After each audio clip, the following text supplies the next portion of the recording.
Hello everyone, আমি ঋতু। কেমন আছো তোমরা? আশা করি ভালো আছো, আর আমিও ভালো আছি। আমার নতুন আরও একটি ভিডিওতে তোমাদের সবাইকে জানাই অনেক অনেক স্বাগত।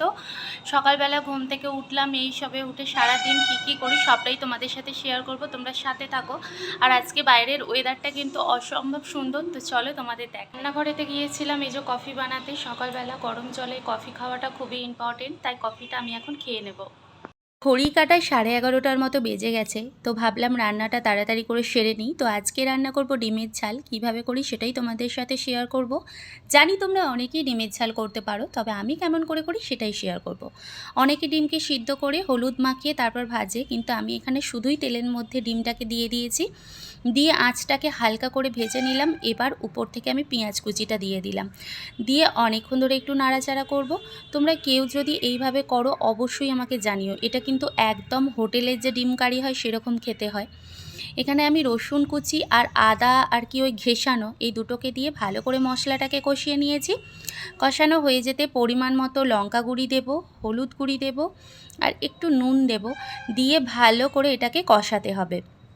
ডিম কারিটা কিন্তু খেতে অসাধারণ হয়েছিল। যেহেতু আমি পরে ভয়েস দিচ্ছি তাই তোমাদেরকে আমি বলতে পারছি।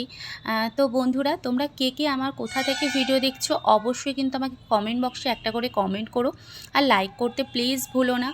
একদম সিম্পল একটা ছোট্ট ভিডিও দিয়েছি, প্লিজ কেউ স্কিপ করে দেখো না, পুরো ভিডিওটা দেখার চেষ্টা করো। তো এখানে দেখো আমার মশলা কষানো কমপ্লিট হয়ে গেছে। এবার আমি জল দিয়ে দিলাম ফোটাতে। স্নান টান করা হয়ে গেছে, পুজো করাও কমপ্লিট হয়ে গেছে। আর তোমরা নিশ্চয়ই অনেক আওয়াজ শুনতে পাচ্ছ। আসলে আমাদের এইখানটাতে অনেক কাজ হচ্ছে, যার জন্য আওয়াজটা এরকম শোনাচ্ছে। তো কিছু করবার নেই, এইটা একটু তোমাদেরকে সহ্য করতেই হবে। আর রান্নাবান্না তো কমপ্লিট হয়ে গেছে। তোমরা দেখলে ডিমের ঝাল বানিয়েছি, আর কি কি বানিয়েছি সেটা তোমাদের সাথে অবশ্যই শেয়ার করব। তার আগে তোমাদেরকে আমার গোপুসোনাকে একবার দেখিয়ে দিই। তোমরা অনেকেই আমার গোপুসোনাকে প্রচণ্ড পরিমাণে পছন্দ করো। তো আমার গোপুসোনাকে দেখানোর আগে আরও একটা জিনিস দেখে, সেটা হচ্ছে এখানেতে যে কাজ হচ্ছে সেইগুলো।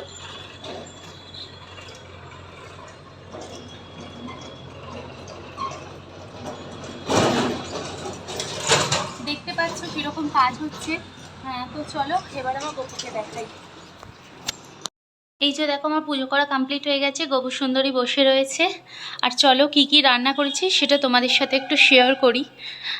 তো আজকে দুপুরে রান্না করেছি এই যে ডিমের ঝাল, আর এটা হচ্ছে টমেটোর চাটনি, আগের দিনের ছিল।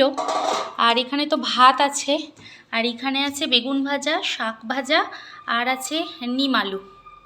তো এই হচ্ছে আজকে দুপুরের লাঞ্চ। তো চলো খাওয়া দাওয়া করে নিই।